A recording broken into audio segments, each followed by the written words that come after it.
Ang kwento ni Juan.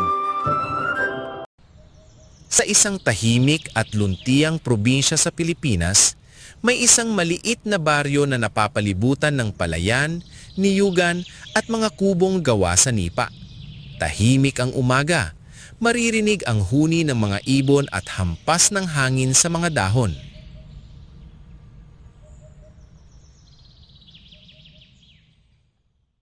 Dito nakatira ang masipag na langgam. Araw-araw, kahit tirik ang araw, ay abala siyang nag-iipon ng pagkain. Mga butil ng palay, mumo ng kanin, at tuyong mais na nahuhulog mula sa bukid.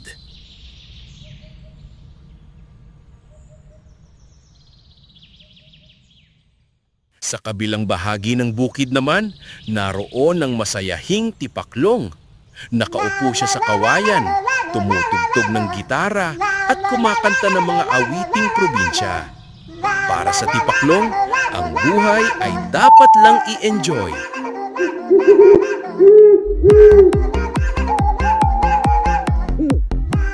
Habang pasan-pasan ng langgam ang kanyang pagkain, nadaanan niya ang tipaklong na masayang nagkakantahan. Napailing siya, ngunit hindi nagsalita. Alam niyang magkaiba sila ng pananaw sa buhay.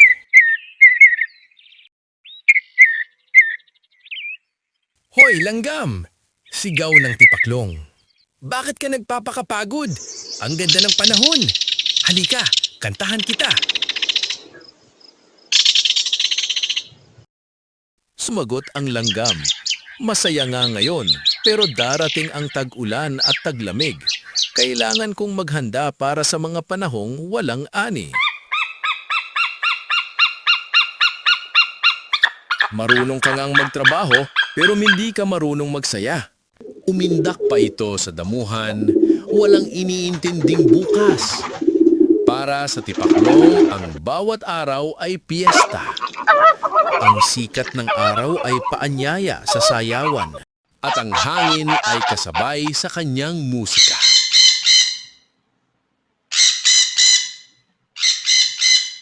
Lumipas ang mga araw. Hindi tumigil ang langgam. Kahit mainit, kahit pawisan, patuloy siyang nag-iipon habang may masaganang ani.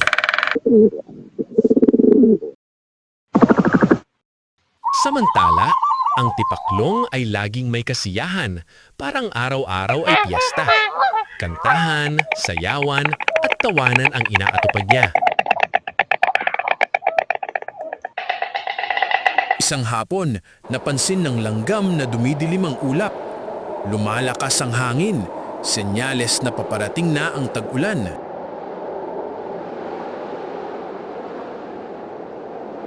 Mas lalo pang nag-ingat ang langgam.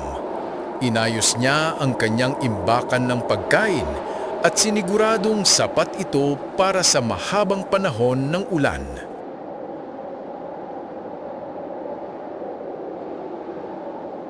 Ngunit ang tipaklong ay patuloy pa rin sa pagkanta kahit nagsisimula ng umulan at lumamig ang paligid.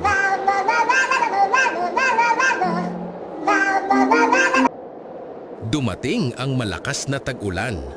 Bumaha ang palayan at nawala ang mga pagkain sa paligid.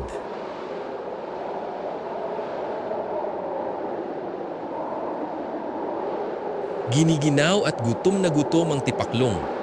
Wala na siyang makitang makakain. Ang dating masayang bukid ay tila ba naglaho.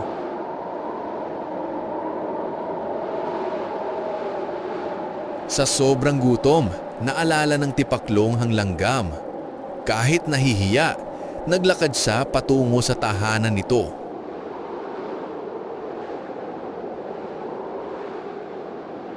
Mahinang kumatok ang tipaklong. Langgam, kaibigan, pwede ba akong makiusap?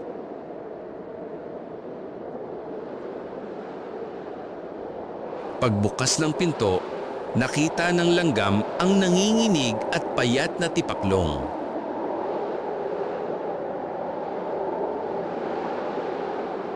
Pasensya na, sabi ng tipaklong.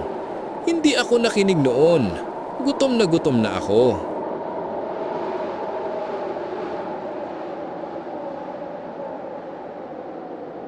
Sandaling nag-isip ang langgam. Naalala niya ang mga araw ng payo at babala.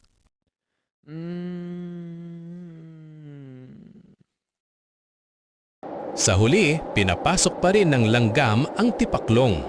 Inalok niya ito ng kanin at mainit na sabaw.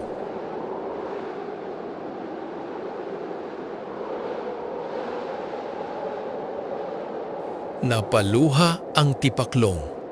Maraming salamat, kaibigan. Ngayon ko lang talaga naintindihan.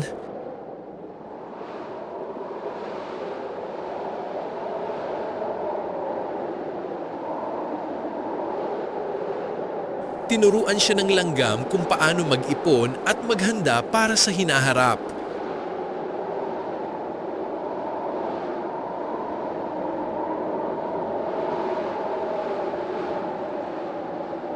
Makalipas ang ilang buwan, humupa ang ulan. Bumalik ang araw at muling sumigla ang bukid.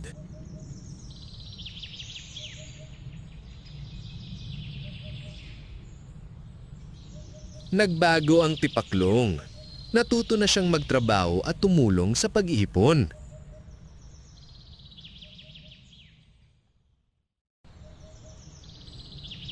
Magkasama na silang naghahanda, nag-iipon ng pagkain, may saya, at marunong nang maghintay ng tamang oras.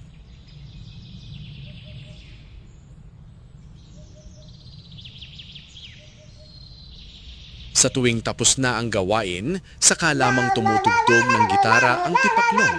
May disiplina na sa oras.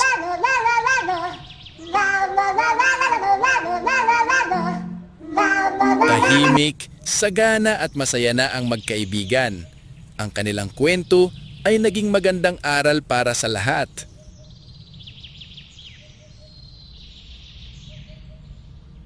At dito nagtatapos ang kwento ng langgam at ng tipaklong.